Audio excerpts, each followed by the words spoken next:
be authentic. I'm a mom, I'm a realtor, so I do both. I comment on both, I video on both. And that is the best things that you can do.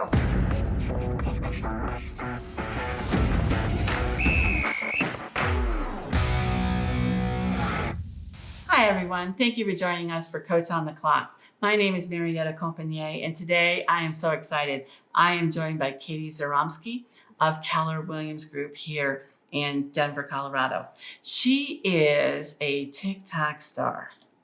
So I understand that you started out on Instagram. I did, yes. I started on Instagram. So one time you had like 15,000 followers. Mm-hmm. You were, if I understand, in Chicago. I was, yes. Been a realtor for 5 years. Mm-hmm. Came here to Colorado 2 years ago. I did. Best decision. Right. Love it here.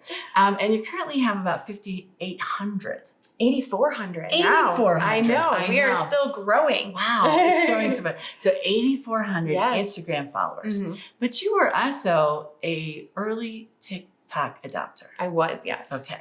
Before we get into that, though, I do want to describe for those people who have recently joined us. Maybe this is their first time ever joining us for Coach on the Clock, how it works. Okay. So how this is going to work is we kind of run it almost like a Denver Broncos football game, but the fourth quarter. Oh, okay. So no timeouts, because like the Denver Broncos, we've already used them. Oh, sounds about right. All right. So we're going to get a 2-minute warning. Mm-hmm. That's it. 15 minutes and we're done. So our producer's already got a timer on us. We're already on the clock. Got it. Let's go. All right. So I know you use a lot. You were an early adopter of TikTok. You do a lot of it. So tell me a little bit about creating content for TikTok. So creating content for TikTok is the same as if any of you Instagram followers out there know about your Reels. That's, like she said, how I started. And I really just started taking my Reels and bringing them over to TikTok because it was that simple. I could make my videos all in one place and just share them everywhere. Okay. So it's a little bit different, isn't it? Because I follow you. As you know, I'm one of your followers. So you do a fair amount of funny videos. Yes. You do special effects.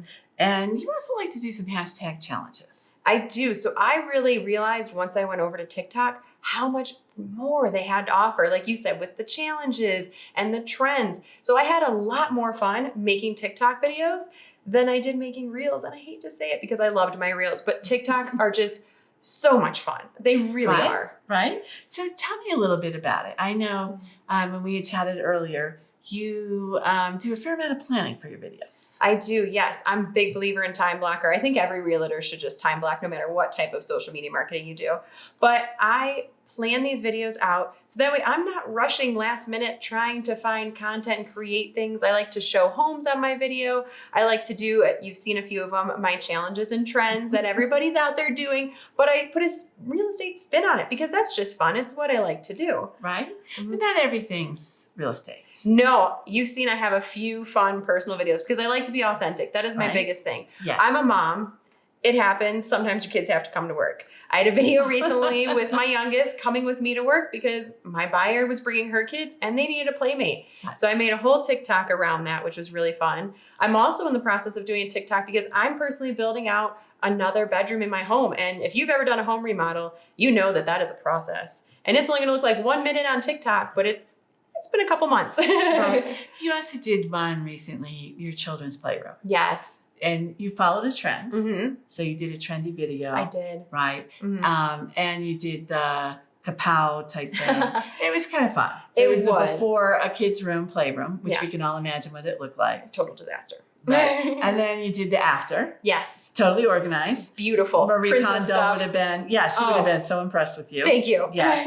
And then you asked for organization tips. Yes, because I like that engaging. Yeah. Yes. I thought like, dang, she's got all the buttons on this one. Very impressed on that one. So do you ever use where you like build a story? Yes. So I like building stories because once again, that engagement from the outside viewer. I like to take people through, even if it's with a client's new build home, kind of that process. So people who haven't built a home before can kind of see in a short snippet how that works. And then I can ask, what did you think about this? What did you like about that? And get viewer opinions back. Okay. So recently you did one on a blue tape, correct? Yes, I just did one on a blue tape which was really fun for me because some people just don't know what a blue tape walkthrough. You helped me with this home, so you know we kind of had some things we had to mark up on the walls there. But it's nice because then the viewers get to see like, oh, so that's what it means when I'm going into a blue tape with all the little stickers on the wall. I got to be honest with you, before you did, I didn't quite know what a blue tape was. So, because I don't do too many new builds, but it was really kind of fun. Yeah. It was informative. Thank you. Yeah, it Thank was. you. And I thought, wow, that was very, it's a good one. Thank you. I love all of them that. are good, but I just thought that one, it really did. I was like, blue tape. Yes, I loved that. And I actually just did one on inspection day too. Yes. I like to really point out things, and that's a good thing for realtors if they need content. Things that we realize and do every day, like appraisals and inspections, make a video on it. Right. Viewers love it because it educates them. I know. I know we're going to get into duels or Yes. duets, Mhm. but I have thought maybe we should do an inspection and an appraisal. Ooh, that would be fun. Yes, one of I those. would love that. Right? I know. Because everyone gets those confused. Oh, yeah. All day long. Mhm. Yes. They just know they have to pay for both. Yes. And then they figure out why. All right. So I know part of TikTok is growing your following. Yes. Mhm. Okay.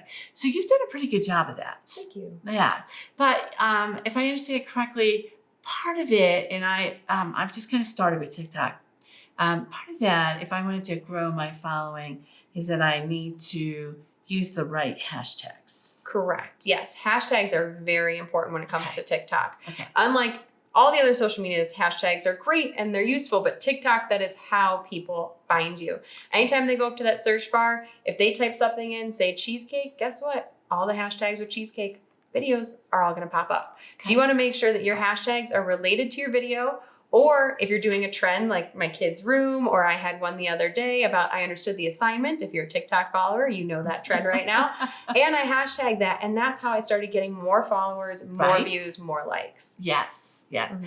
And so how do you, I know, do you have some that you use all the time? Do you have some that are just specific for that video? Walk me through a little bit how you selected the hashtags that you're going to use for that video. Of course. So like I said, make it relatable. If I'm walking through a home and I'm showcasing all the appliances, I'm not going to tag Honda. We're going to tag GE.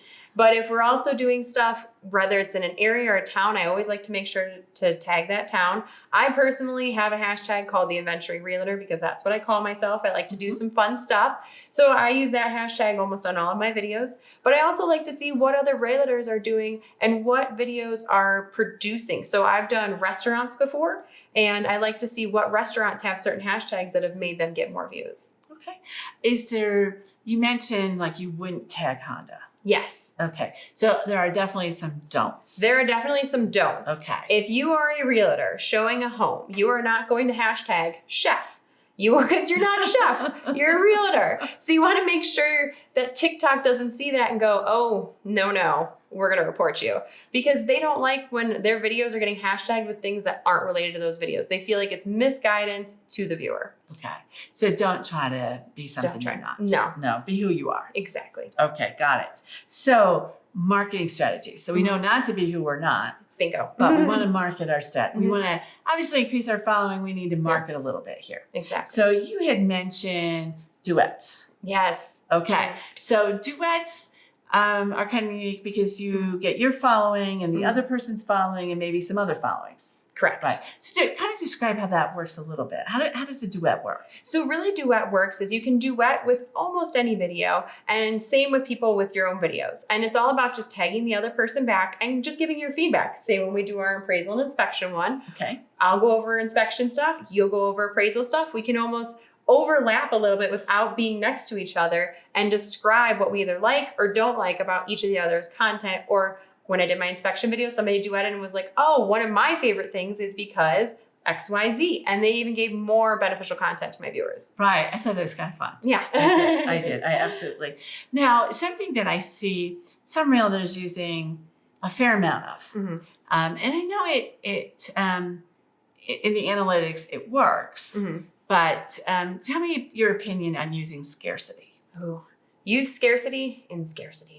Because you really don't want to overdo it. It's kind of a gray area. I think it's great to have scarcity and be able to plug and play it where it's appropriate. There are some realtors out there and some people that just overdo scarcity, and then people just get bored with it. They just don't want to see it that much. Yeah. I like your approach. Use scarcity scarcely. I like that. All right. So TikTok analytics. I know you have to have the pro count.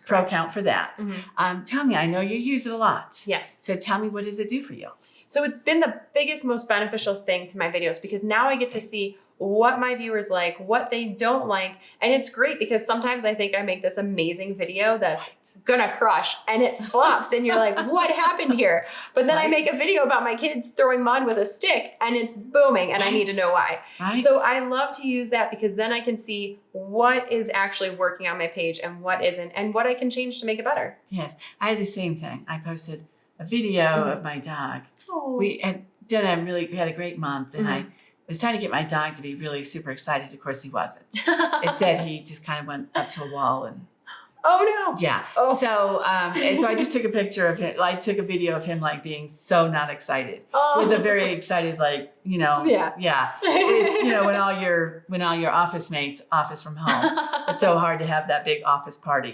So, and I thought that was a throwaway, like whatever, right? Yeah. Oh my God, I got so many followers and likes. It was crazy. See? And then I made another one. Oh, there's our 2-minute warning, but I made one that I thought was going to absolutely slay it. Yeah. And, other than my girlfriends and my sisters, nobody liked it. Oh, no. So thank God for girlfriends. Yeah. Yes. Anyways, so that was our 2-minute warning. Okay. So best practices real quick. So what are some of the really best practices that we have that we could sum this up with? So best practices, time block yourself, plan your content, and number one, just be authentic. I'm a mom, I'm a realtor, so I do both. I comment on both, I video on both. And that is the best things that you can do. Fantastic. We always like to ask our guests. So any words of advice that you've gotten over the years, either personal or professional, that you would just want to share? It's some of the best advice you've ever received. So one of the best things that I've ever received was never change the goal, you can change the plan. I like that one. Very nice. Thank you. All right, perfect. And if anyone's out there going, oh my gosh, I want to get on TikTok, but man, I really need Kati's help because I just don't think I can do this on my own. Are you willing to help? I am. I love helping people get on social media, learn about it, especially realtors, because it's really how our business is getting run nowadays. So please reach out to me, Kati at searchdenverhomes.com, Kati with no E, mind you, Kati. But I am happy to answer questions. Kati at searchdenverhomes.com. Correct, yes. Okay. And they can also follow you on TikTok. They can follow me on TikTok, Instagram. What is your TikTok? TikTok is Kati Zuromski. And then Instagram is Zuromski Realty Group. Okay. Both are great. You gotta follow her. You really do. Well, that sums it up for today. That is the end of our 15 minutes. You have been as much fun as you are to follow on TikTok. Oh, thank you. Tell you. This was great You've today. Been absolutely great. And so please join us next week. We will have another expert for 15 minutes for Coach on the Clock. Thank you.